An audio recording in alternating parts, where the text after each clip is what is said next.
taliyaha guud ee ciidanka booliska Soomaaliland sareeyo guuto Cabdilaahi Fadel Imaan oo warfideenada kula hadlayay xarunta taliska ciidanka booliska Soomaaliland ayaa waxa uu hambaliyo u diray xuska munaasabada 18 May awgeed guud ahaan ciidanka booliska Soomaaliland dhanka kale taliyaha ciidanka booliska Soomaaliland sareeyo guuto Cabdilaahi Fadel Imaan waxa uu hambaliyay shacbi weynaha Soomaaliland sida ka warqabtaan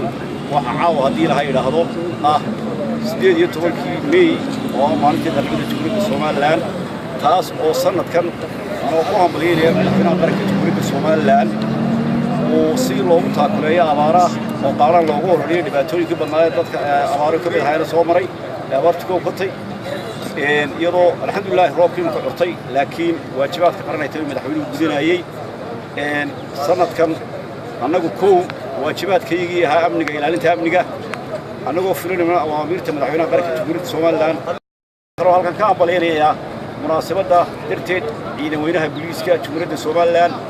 سراكيشة سراكين حجينكا الفليدة دبليدة حاسس كودا وحارة لها هي سنة كل سنة كيسة إلى هاي بولي برواقو مركين تالجي ما دو سنة كان وح هالكلو وحيد دبال دقة ميدا وضلير عبارت دبالدق ميدا وطلير عبارته تاسوي هالكنوجو وصارت كانت يلا يلاحظوا هالكن مركها وحن فرينو قدريا شعبوينها الصوماليland أنا وهم مليانية مناسبة درتيت وهم مليانية وحن لا ياي سيدي وناكسني أردي كبر الناي قعدت يد بدو هايدين هنا ورش قيسان طمان عيدك بوليسكي جمهورية الصوماليland هالكن عيدك أنا هوتين تاجني يو عيدك لو مقالة بوشرة طمان waxay u diyaar garoobeen ilaalinta amniga qaranka iyo bulshada reer Soomaaliland oo waajibaadkooda koobaad ee ay ku xil saaran yihiin waxa kale oo diyaar u yihiin iyagoo fulinaya amartii madaxweynaha qaranka Jamhuuriyadda Soomaaliland ee dhammaan la faray ciidamada qalabka sida haday raashin qaybin tibaado inay ka qayb galaan dhiraynta iyo amniga noo gaarka hadaan ciidanka booliiska ee gudaha annagoo ilaahay tala saarana hawlahaas aan isugu nimid taliyuhu isagoo hadalkiisa si wata dhanka kale waxa uu shaaciyay in maalinta 18 May ee ku beegan maalinta Baritola ee ciidanka boolisku ay dhireen ka sameyn doonaan xarunta taliska ciidanka booliska Soomaaliland waxa kale oo kamid ah in hadii la yiraahdo Barito waarka san godadka qodan dhulka ka wada qodan beertii mashruuca wajaale maanta hogaamiye ciidanka iyo ciidankii beerta iyo ciidan kale way tageen waxaanay iyagana laga sameeyaa Barito laga bilaabi doonaa dhirayn halkan indhihiina ku arki doontaan godadka la qoday dhammaan fadhiyada booliiska caynkaas ayay u badan yihiin inuu gaarsiiyo waxaana leeyahay ilaahay ka baryayaa in abaartii waa ka roob ka xurteen in ilaahay inoogu soo raxmada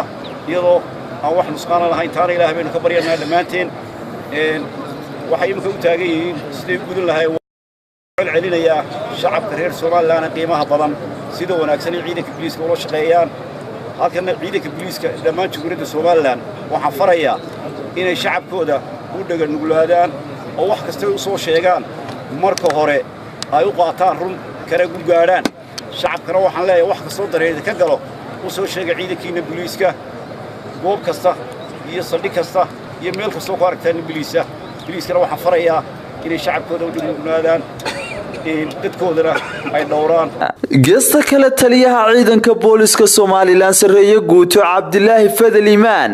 waxa uu fariin u diray dhalinyaro shaqaaqa ka wada gobolada Togdheer iyo Maroodijeex halka waxa fariin ugu diray kale kooxaha dhalinyarada ee u sii badan gobolka Togdheer iyo caasimadda Hargeysa waxaan mar in badan oo hore la sheegay halkan ugu diray fariin digniina caruurta waa soo khatar ku ah nabadgelyada waxaan u sheegaynaa inaan xariib ku dayn bulshada ee aan ku dayno waxyaalo badan annagoo shacabka la kaashana odayaasha walax dhaqameedka madaxda qaranku ay nala shaqeeyaan waxaan leeyahay oo halka fariin ugu diraa cid kasta oo dhalinyarada kamid ah fal gacanta kula jirto la qabto waxa la marinayaa sharciga shacabkana waxaan leeyahay waarikada dhowrin masaajidku ka soo baxay dukaan buu bariis ka soo qaaday waar ilmahaaga ay maka qabso oo ilaali oo guriga ku ilaali haddii ku qabsoobi waayna annaga si wanaagsan sharciga u bariye oo sharciga horgeena noo keen Khalid Yusuf Hassan Khalid Fantastic Television ka caalamiga Somali News magaalada Hargeysa